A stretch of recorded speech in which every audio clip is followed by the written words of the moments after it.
कुछ ही दिनों में हरिराम चल बसे। सूरजपुर की हवाओं में जैसे सन्नाटा छा गया। सूरजपुर गांव का सबसे बड़ा नाम था। हरिराम, लंबा कद, गोरा रंग, भारी आवाज और सबसे बड़ी बात, उसकी इज्जत। उसके 2 बेटे थे, बड़ा बलवीर और छोटा गोपाल। लोग कहते थे कि दोनों भाइयों में ऐसा प्रेम है जैसे एक आत्मा 2 शरीर में समा गई हो। खेतों से लेकर घर तक, खाना हो या काम, दोनों साथ रहते थे। गांव वाले उन्हें देखकर कहते थे कि देखो, राम लखन फिर से जन्म ले लिए हैं।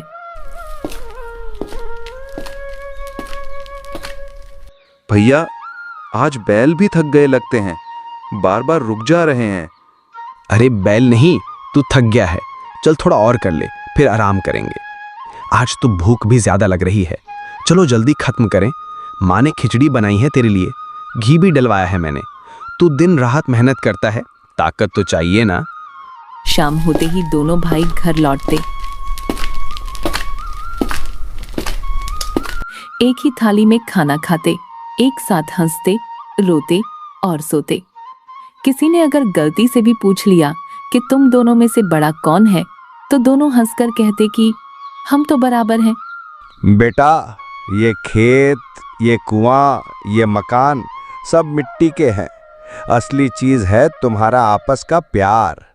याद रखना, जमीन बांटना तो चल जाएगा, लेकिन दिल मत बांटना। बाबूजी, हम तो एक जान हैं। मैं तो गोपाल के बिना रह भी नहीं सकता। और मैं तो रोज रात आपके और भैया के बिना सो भी नहीं पाता। आप चिंता मत कीजिए। वक्त धीरे धीरे बहता रहा। दोनों भाई जवान हो गए, एक साथ हल चलाते, एक साथ मंडी जाते। गांव में जिसकी शादी होती, सबसे पहले इन दोनों भाइयों को बुलाया जाता। उनकी एकता ही उनकी ताकत थी। लेकिन समय कभी एक जैसा नहीं रहता।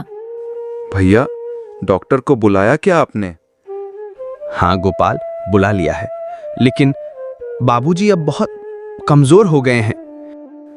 कुछ हो तो नहीं जाएगा ना भैया? कुछ नहीं होगा, बाबूजी मजबूत हैं, वो हमें छोड़कर नहीं जा सकते। लेकिन किस्मत के आगे किसी की नहीं चलती।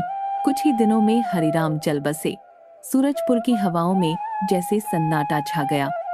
दोनों बेटों की जिंदगी में पहली बार ऐसा सन्नाटा था जिसमें ना शांति थी, ना सुकून।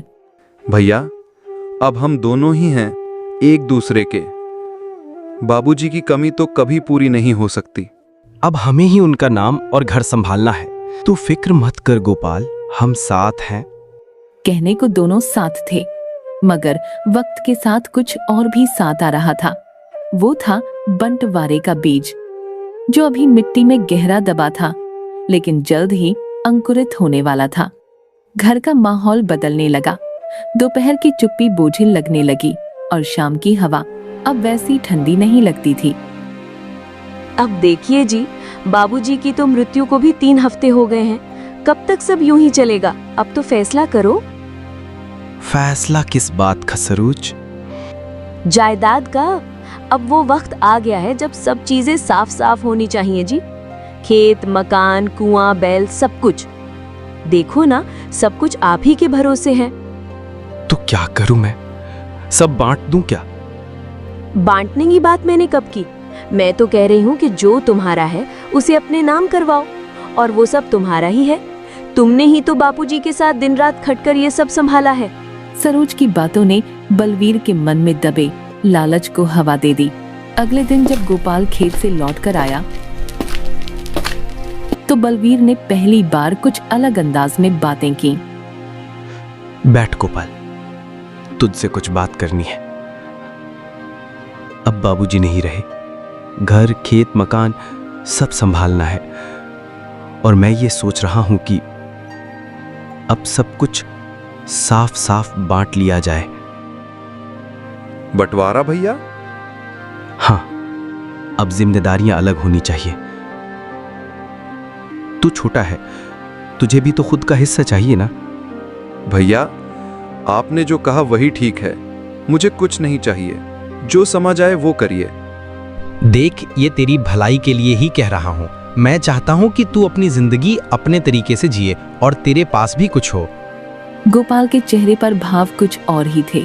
वो जानता था कि उसका भैया बदल गया है, मगर फिर भी उसके दिल में एक कोना अब भी उम्मीद से भरा था। उसे लगता था कि शायद कुछ गलत नहीं होगा, शायद ये सिर्फ औपचारिक बात है। लेकिन उस रात सरोज ने पंचायत बुलवाने की तैयारी कर दी थी। तो बताइए बलवीर जी, आप क्यों पंचायत बुलवाना चाहते हैं? मुखिया जी, अब बाबूजी नहीं रहे, घर और खेत सब संभालना है। मैं चाहता हूँ कि सब कुछ दोनों भाइयों में बांट दिया जाए, ताकि आगे कोई झगड़ा ना हो। गोपाल बेटा, तुम क्या कहते हो?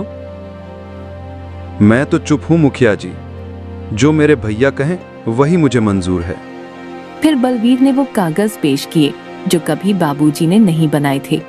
नकली दस्तखत, झूठी नामांकन और गांव के 2 नकली गवाह। किसी ने कुछ नहीं कहा। गांव के लोग सब चुप थे, देख रहे थे। तो ये फैसला पंचायत का है। बलवीर को ज्यादा हिस्सा मिलेगा, गोपाल को गांव के बाहर की 2 बीघा जमीन और 1 झोपड़ी। गोपाल की आंखों में आंसू नहीं थे, बस सिर झुका था। वो जानता था कि ये वही भैया है जिसने कभी एक रोटी आधी कर उसे खिलाई थी, मगर अब वही रोटी उससे छीन ली है। क्यों कुछ नहीं बोले गोपाल जी? उन्होंने सब कुछ ले लिया, आप कुछ तो कह देते। राधा, बाबूजी कहते थे दिल मत बांटना, जमीन गई है दिल नहीं। चल, अब यही घर है, यही जीवन। अब कहानी की धारा वहां मुड़ने वाली थी, जहां मेहनत और ईमानदार की असली परख होती है। गांव की वो दोपहर अब तक सबके जहन में बसी थी। एक भाई ने अपने ही भाई से सब कुछ छीन लिया था और दूसरा भाई कुछ बोले बिना सिर झुकाकर वो झोपड़ी में आ गया था, जिसे लोग कबाड़ी का कोना कहते थे। पर गोपाल की आंखों में अब भी नफरत नहीं थी, बस एक भारी चुप्पी थी जो अंदर कुछ बड़ा कह रही थी। गोपाल जी, हम कहाँ आ गए हैं? वो घर तो हमारा था, बाबूजी की निशानी। घर मिट्टी का हो या ईंट का, बस छत सिर पर होनी चाहिए, और जहां अपना मन सुकून पाए वो ही घर होता है। पर गांव वाले क्या सोचेंगे? कोई नहीं बोला उस दिन, सब चुपचाप तमाशा देख रहे थे। किसी से शिकायत नहीं है मुझे, जो होना था हो गया, अब आगे बढ़ना है। राधा जानती थी कि गोपाल के चेहरे पर जितनी शांति दिखती है, उसके भीतर उतनी ही आग जल रही है। लेकिन वो उस आग को काम में बदल रहा था। अब उसका हर दिन सुबह से पहले शुरू होता और रात को देर से खत्म होता। इतनी सुबह क्यों उठे आज? बंजर जमीन को जगाने के लिए सूरज से पहले उठना पड़ता है। मैं भी चलती हूँ आपके साथ। नहीं राधा, तू घर संभाल। ये लड़ाई मेरी है, लेकिन जीत हमारी होगी। गोपाल हर दिन खेत में खुद हल चलाता, मिट्टी के नीचे गहराई तक जाता। झोपड़ी में ना बिजली थी ना पंखा, लेकिन फिर भी वहां उम्मीद का उजाला था। गोपाल जी, सोचती हूँ काश बाबूजी होते तो देखते कि उनके छोटे बेटे ने क्या सह लिया। बाबूजी यही कहते थे, मेहनत का फल जरूर मिलता है। मैं बस उसी दिन का इंतजार कर रहा हूँ। अब तो आपको देखकर लोग भी इज्जत से बात करने लगे हैं। पहले जो मुंह फेर लेते थे, अब सलाम करते हैं। मेहनत आदमी को छोटा नहीं रहने देती राधा, वक्त लेती है पर बदलती सब कुछ है। वहीं दूसरी ओर बलवीर की जिंदगी अब ठहरने लगी थी। खेतों को किराए पर दे दिया था, खुद घर में बैठा रहता। सरोज पहले जैसी मीठी बातें नहीं करती थी। उनके घर का माहौल अब पहले जैसा नहीं था। बस आराम करते रहो, खेत से तो आमदनी आई नहीं, किराएदार भी पैसे देने में टालम टोल कर रहे हैं। तो मैं क्या करूं? तुम ही ने कहा था सब कुछ अपने नाम करवा लो, अब भुगत भी तू ही। मैं भुगत रही हूँ बलवीर, तुम तो अब कुछ करते नहीं। और सुन लो, अब मैं मायके जा रही हूँ, तुम देख लो अपना। जहां एक तरफ मेहनत फल देने लगी थी, वहीं धोखे की नींव पर खड़ी दीवारें अब गिरने लगी थीं, और ये गिरना अभी बस शुरू ही हुआ था। गोपाल की आंखों में अब भी वही सपना था जो उसने 2 बीघा जमीन को देखकर देखा था। खेत में बीज दबा दिए गए थे, अब सिर्फ पसीने से सींचने का वक्त था। आपके माथे का पसीना देखती हूँ तो डर लगता है गोपाल जी। डर मत राधा, यही पसीना कल फसल बनकर थाली में आएगा। बीज तो दिख भी नहीं रहे हैं मिट्टी में। बीज नहीं दिखते, भरोसा दिखता है, और मैंने मिट्टी में भरोसा बोया है। अगर वो भरोसा ना होगा तो फिर एक बार और मेहनत करेंगे। जब तक मिट्टी टूटेगी नहीं तब तक फसल फूटेगी नहीं। गांव की औरतें कह रही थी अब गोपाल पगला गया है। पगला गया हूँ? ठीक है, लेकिन इस पागलपन में मेहनत है, और मेहनत से बंजर भी हरा होता है। आप दिन भर खेत में रहते हैं, भूख नहीं लगती? लगती है, मगर उससे बड़ी भूख है कामयाबी की। वो अगर मिली तो पेट की भूख अपने आप शांत हो जाएगी। मैं कल से आपके साथ चलूंगी खेत में। नहीं राधा, तू घर संभाल। तेरे भरोसे से ही मैं इतना कर पा रहा हूँ। पर जब आप थक कर आते हैं तो दिल करता है कुछ और कर पाती। तू मेरा साथ दे रही है, इससे बड़ा काम और क्या होगा। गोपाल के हौसले ने उस बंजर जमीन को भी झुकने पर मजबूर कर दिया था। हफ्ते भर बाद जमीन में नन्ही हरियाली की लकीरें दिखने लगी थीं। गांव वालों ने जब खेत में हरियाली देखी तो ताज्जुब से देखने लगे। अरे देख तो, ये वही जमीन है ना जो पंचायत ने गोपाल को दी थी? हाँ, वही 2 बीघा पत्थर जैसी जमीन। अब देख कैसे हरी हो गई। गोपाल की मेहनत ने करिश्मा कर दिया। आज खेत देखकर बहुत खुशी हो रही है गोपाल जी। तेरा साथ रहा इसलिए कर पाया। भैया अगर ये देख लें तो शायद समझ पाएं कि जमीन नहीं, नियत जरूरी है। आप अभी उन्हें भैया मानते हैं। दिल से रिश्ता कभी टूटता नहीं। उन्होंने जमीन बांटी थी, मैंने नहीं। मगर उन्होंने आपसे सब छीन लिया। नहीं राधा, उन्होंने सिर्फ बाहर की चीजें छीनी हैं। अंदर की ताकत और सच्चाई अब भी मेरे पास है। आपसे हर दिन कुछ नया सीखने को मिलता है। और मुझे तुझसे हर दिन जीने की वजह। धीरे धीरे गोपाल की मेहनत पूरे गांव में चर्चा बनने लगी थी। लोग अब उसे हिकारत से नहीं, इज्जत से देखने लगे थे। जिनके लिए वो कभी मजाक था, अब उनके लिए प्रेरणा बन रहा था। गोपाल चाचा, खेत कब हरा हुआ? जब मैं खुद मिट्टी में घुल गया। आप हमें भी खेती सिखाओ ना। कभी कभी खेतों से ज्यादा जिंदगी सिखाती है। चलो कल से सुबह खेत में आ जाना। बच्चे भी आपको पसंद करने लगे हैं। क्योंकि अब मेरे हाथ में फावड़ा है और पीठ पर भरोसा। अब तो लगता है जैसे दुनिया बदल रही है। दुनिया नहीं बदली, हमने नजरिया बदला है। अब आगे क्या सोचा है? खेत को थोड़ा और फैलाना है और पास वाली झाड़ियां हटानी है। उसके लिए फिर मजदूरी करनी पड़ेगी। कर लेंगे, मेहनत से अब डर नहीं लगता। आप सच्चे किसान हो गोपाल जी। तू साथ है ना राधा, इसलिए ये सब संभव हो पाया है। अब तो लोग आपको दूर से नमस्ते करते हैं। क्योंकि अब मेरे हाथ में मेहनत की लकीरें साफ दिखती हैं। और आपके नाम की चर्चा भी गांव से बाहर जा रही है। मुझे नाम से नहीं, काम से मतलब है राधा। आज लाला किरोड़ीमल कह रहे थे कि गोपाल अब सच्चा किसान बन गया है। सच्चा किसान बनने के लिए खेती नहीं, ईमान चाहिए। आपके जैसे लोग कम ही होते हैं। जिसके पास खोने को कुछ नहीं होता, वो सबसे अमीर होता है। आज के लोग आपके खेत की मिट्टी मांगते हैं अपने खेत के लिए। अरे मिट्टी तो सबके पास है, फर्क है सोच का। अब तो लगता है जैसे सब बदल गया है। अभी बहुत कुछ बदलना बाकी है राधा। उधर बलवीर के घर में अब सन्नाटा था। सरोज छोड़कर जा चुकी थी। किराएदार खेत खराब करके भाग गए थे। मकान की छत टपकने लगी थी और पेट भरने को कुछ भी नहीं था।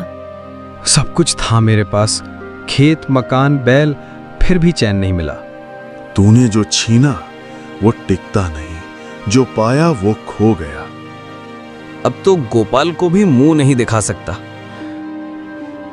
उसी के पास जा जो तुझसे सब कुछ हार कर भी तुझे भाई मानता रहा। क्या वो अब भी मुझे अपनाएगा? जाकर देख ले, अगर अभी देर ना हुई हो। उधर गांव में मंत्री जी के आने की खबर फैल चुकी थी। राजा माधव सिंह खुद राज्य के सबसे मेहनती किसान को सम्मानित करने वाले थे। अब गांव की हर आंख गोपाल की ओर थी। सम्मान आने वाला था। पर असली जीत पहले ही हो चुकी थी, मेहनत की, सच्चाई की और टूटे दिल के जुड़ने की। गोपाल जी, देखिए ना, मंत्री जी की गाड़ी आ गई है। ठीक है, खेत में पानी दे दूं, फिर मिलते हैं। अरे अब खेत बाद में देख लीजिएगा गोपाल जी, पहले चलिए तो। तेरे कहने पर ही चल रहा हूँ, वरना मेरा असली सम्मान खेत में ही है। चौपाल पर मंच सजा हुआ था। चारों ओर सैकड़ों लोग इकट्ठा थे। गोपाल साधारण धोती कुर्ता पहने झोपड़ी से सीधा मंच पर पहुंचा। राजा माधो सिंह की ओर से राज्य के सबसे ईमानदार और मेहनती किसान श्री गोपाल को ये सम्मान भेंट किया जाता है। गोपाल भैया जिंदाबाद। मैं तो कुछ भी नहीं हूँ सरकार, बस मिट्टी को माँ माना और उससे सीखा। आज से तुम्हारे खेत की देखभाल के लिए सरकार हर महीने ये सहायता देगी और तुम्हें जिले के किसान अधिकारी की सलाह भी मिलेगी। बस इतना ही बहुत है सरकार, अब खेत और तेजी से हरे होंगे। ठीक उसी शाम गांव की सीमा पर एक थकाहारा आदमी खड़ा था। मैले कपड़े, सूजी आंखें और कांपते होंठ, वो बलवीर था। आप अंदर आइए भैया, धूप में क्यों खड़े हैं? मेरा कोई हक नहीं इस झोपड़ी पर। जब आपने मुझे झोपड़ी दी थी तब भी मैंने आपको भैया कहा था, आज भी वही हूँ। मैंने सब खो दिया गोपाल, सरोज भी छोड़ गई, खेत बिक गए, मकान गिरवी पड़ा है। आपका दिल अब भी जिंदा है भैया, वही काफी है। मैंने तुझसे सब कुछ छीना और तू मुझे पानी पिला रहा है। आपने जमीन बांटी थी भैया, पर मैंने रिश्ता नहीं बांटा। भैया आप अंदर आइए, खाना बन चुका है। मैं लायक नहीं हूँ। रिश्तों में लायक नालायक नहीं होता भैया, बस दिल साफ होना चाहिए। तू सच में मेरा छोटा नहीं, बड़ा भाई है गोपाल। अब सब छोड़िए भैया, चलिए अंदर, एक कोना अब भी खाली है। जिस झोपड़ी से बंटवारे की कहानी शुरू हुई थी, वहीं अब फिर एक घर बसने जा रहा था, जहां मेहनत, माफी और मोहब्बत तीनों की जगह थी। भैया अब खेत साथ चलेंगे। गोपाल, अब तू ही मालिक है, मैं तो बस तेरे साथ चल रहा हूँ। मालिक तो मिट्टी है भैया, हम दोनों तो बस उसके बेटे हैं। आज दाल के साथ रोटी बांधी है दोनों के लिए, खेत में समय पर खा लेना। आज बहुत दिनों बाद किसी ने प्यार से रोटी दी है। प्यार ही तो इस घर की असली खेती है भैया। यह वही खेत है ना जिसे मैं बेकार समझ बैठा था? हाँ भैया, वही। इसने मुझे अपनाया और मैंने इसे। मैंने उस वक्त तुझसे आंखें फेर ली थी और तूने दिल नहीं फेरा था। अब लगता है मुझे खुद से माफी मांगनी चाहिए। भैया खुद से ज्यादा और किसी से मत मांगना। अब मैं फिर से मेहनत करना चाहता हूं गोपाल। शुरू से नहीं, वहीं से शुरू करो जहां छोड़ा था। अब अगर तेरी तरह सोचूंगा तो शायद चैन मिलेगा। गांव के लोग चुपचाप सब देख रहे थे। जो दो भाई एक वक्त एक दूसरे से नजर नहीं मिलाते थे, आज वो एक साथ मिट्टी में घुसकर हल चला रहे थे। अब देखो, बलबीर भी बदल गया। गोपाल की मोहब्बत ने ही बदल दिया। सच्चा रिश्ता कभी टूटता नहीं। भैया थक गए क्या? इतनी थकान तो तब नहीं होती थी जब लालच करता था। अब मेहनत की थकान है, ये सुकून देती है। आज मुझे पहली बार मिट्टी से अपनापन महसूस हुआ। अरे दोनों के मुंह देखिए, मिट्टी से पोते हैं। हम किसान हैं राधा, हमारे चेहरे पर यही श्रृंगार होता है। और तेरे जैसे भाई का साथ होना, इससे बड़ी दौलत नहीं। उधर राजधानी से राजा माधव सिंह का संदेश आया। गोपाल और उसके खेत की उन्नति पर राज्य का विशेष दल निरीक्षण करने आ रहा है। सुनिए, पटवारी फिर आया था। अब क्या कहा उसने? राजा साहब की तरफ से लोग आएंगे आपके खेत देखने। फसल देखनी है या आदमी? फसल भी, और वो आदमी भी जिसने बंजर को सोना बनाया। भाई, अब तो तेरे साथ राजा भी खड़ा है। मगर मुझे आज भी सबसे बड़ा सम्मान तब मिला जब तू लौट कर आया। तेरे जैसा भाई मिले तो राजा बनना क्या, भगवान भी झुक जाए। अरे बलवीर, अब तो छुपने की जगह भी मिल गई क्या? मुखिया जी, आप। भैया क्या हुआ? अरे ये तुम्हारे भैया ने हमसे 1 साल पहले 150 रुपए लिए थे, बोले थे 1 महीने में लौटाऊंगा और फिर गायब। मुखिया जी, उस वक्त हालात ठीक नहीं थे। अब तो हालात अच्छे लगते हैं। सुने राजा तक तुम्हारे संदेश भेजे जा रहा है। मुखिया जी, बात का तरीका थोड़ा नरम रखिए। गलती हो सकती है लेकिन गाली नहीं। गोपाल, तू बीच में मत पड़। तू तो अब राजा का आदमी हो गया है। ना राजा का हूं ना रंक का, मैं अपने खेत का आदमी हूं। मुखिया जी, जो उधार लिया था मैं लौटाऊंगा। कब? फिर 1 साल लगाओगे? भैया कितने पैसे हैं?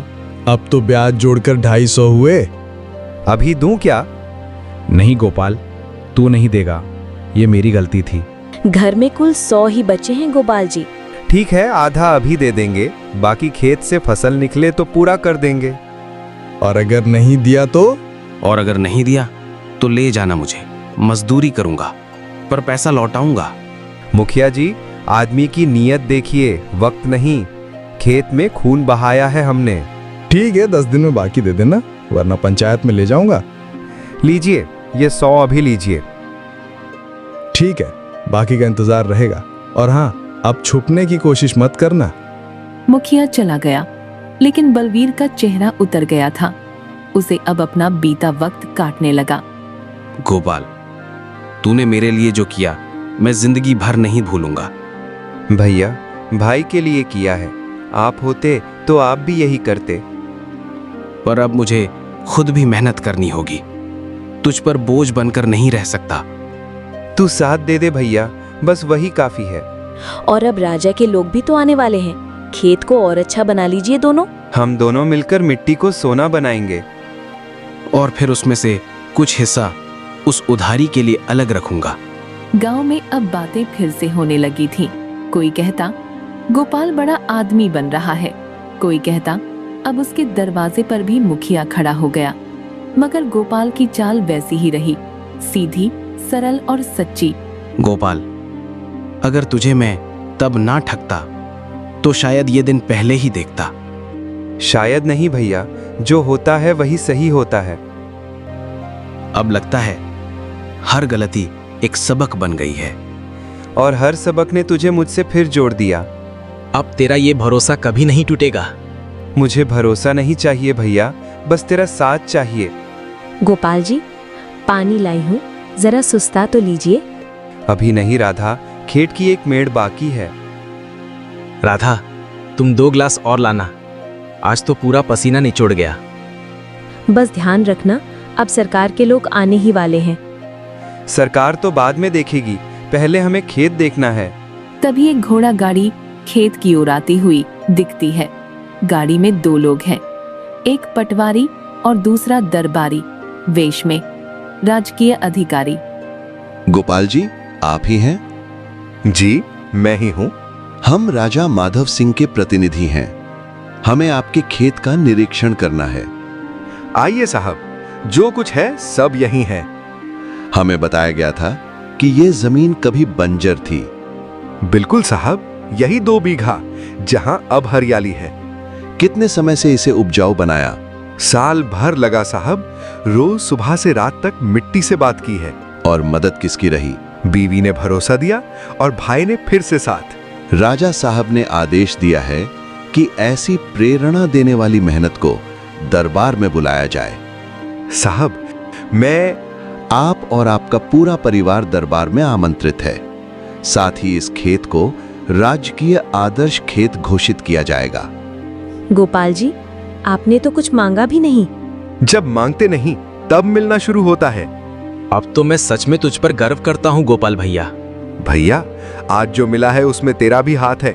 गोपाल की झोपड़ी अब भी झोपड़ी थी, मगर वहाँ की खुशबू अब पूरे राज्य में फैलने लगी थी, मेहनत, भरोसे और भाईचारे की। महाराज, गोपाल अपने परिवार के साथ पधारे हैं। उन्हें आदर सहित भीतर लाया जाए। गोपाल, सर मत झुकाओ, आज हमारा सर ऊंचा किया है तुमने। महाराज, हम तो बस मिट्टी से रिश्ता निभा रहे थे। वही रिश्ता तो सबसे बड़ा है। तुमने जिस बंजर जमीन को फसल दी, उसी ने तुम्हें यहाँ तक पहुँचाया। महाराज, हमने कभी भी नहीं सोचा था कि झोपड़ी से सीधा राज दरबार आएंगे। तुमने जिस बंजर जमीन को फसल दी, उसी ने तुम्हें यहाँ तक पहुँचाया। महाराज, अगर इजाजत हो तो एक बात कहूं। बिल्कुल कहो। मैं कभी अपने भाई से ईर्ष्या करता था। मैंने ही उससे सब छीना था, पर वो फिर भी मुझे भाई मानता रहा। महाराज, मैंने सिर्फ इतना किया कि मिट्टी से मोहब्बत रखी। उसी मोहब्बत ने मुझे वापस सब दे दिया। आज से तुम्हारा खेत राज्य का आदर्श खेत कहलाएगा। तुम्हें हर महीने सहायता दी जाएगी और तुम जैसे किसानों को सिखाने की जिम्मेदारी भी तुम्हारी होगी। मैं हर गरीब किसान के साथ वही करूंगा जो मेरी मिट्टी ने मेरे साथ किया। अब कोई और गोपाल किसी झोपड़ी में भूखा न सोए, यही सपना है हमारा। तुम्हारी बातों ने आज राजसभा को भी नम कर दिया। राजा ने अपनी अंगूठी उतारकर गोपाल को भेंट की और कहा, अगर हर आदमी तेरी तरह सोचने लगे तो ये धरती स्वर्ग बन जाए। गोपाल भैया, पहचानते हो? हाँ मुखिया जी, कैसे भूल सकते हैं। जो किया उसका अफसोस है, मगर आज आपको सलाम करता हूँ। मुखिया जी, जो बीत गया उसे अब मिट्टी में दबा दीजिए, आगे का रास्ता देखिए। अब गोपाल की झोपड़ी एक प्रेरणा बन चुकी थी। वहां सिर्फ फसल नहीं, इज्जत, भाईचारा और इंसानियत उगती थी। गोपाल जी, अब सब कुछ मिल गया है। नहीं राधा, सब कुछ नहीं। अब किसी और के जीवन में उम्मीद बोने की जिम्मेदारी मिल गई है। तू अब सिर्फ मेरा भाई नहीं, इस गांव का गुरु बन गया है गोपाल। मैं कुछ नहीं भैया, बस मिट्टी का बेटा हूँ और हमेशा रहूंगा।